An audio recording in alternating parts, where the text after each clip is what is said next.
ambao Biblia inasema katika kitabu cha Mwanzo 2:7 ya tumfanye mtu kwa mavumbi ya ardhi na akapulizia pumzi puani mwake akawa nafsi iliyo hai, ambaye ndiye wewe ninayekuona, ambaye ni wewe unayesikia habari hii. Huo uzima uko ndani yako, unaokufanya unafanya biashara, unaokufanya unatembea, unaokufanya unaendesha bodaboda, unaokufanya unafanya unachokifanya.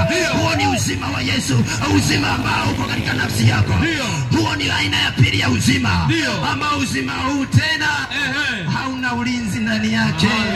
Ndio maana tunaweza tukamwona bodaboda mwenzako yetu hapa akaendesha bodaboda dakika hii, akienda barabarani kwenye rami pakapigwa kitu akadondoka chini. Tunaanza kusema tulikuwa naye.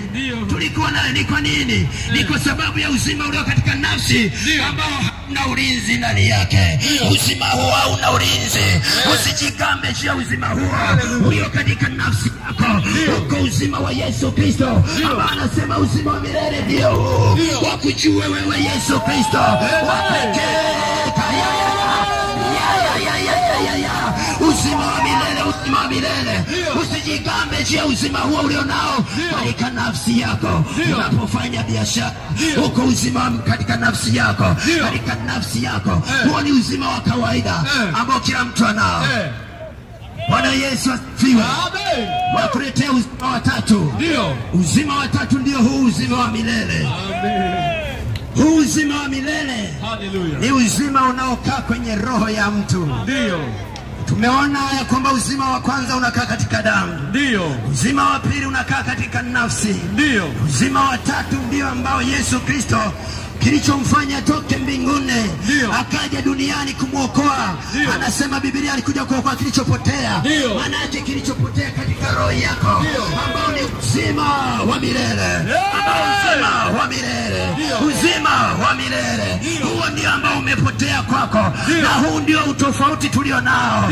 Wao wote ambao unaona tumeambatana nao wanao uzima wa milele katika roho zao. Lakini wewe ambaye hujamwamini Yesu Kristo na kumpokea kama Bwana na Mwokozi wa maisha yako, maana you don't have this life. Hauna uzima ulio katika roho, hauko ndani yako. Maana yake ni nini? Tunaposema uzima wa milele huu katika roho zetu, maana yake ndio unaofanyika kuwa boss wa maisha yetu. Haleluya, haleluya. Na uzima huu wa milele unaokaa ndani ya roho ya mtu baada ya kuokoka ni uzima ambao unalindwa na Mungu. Ndio maana Biblia mahali pengine inaniambia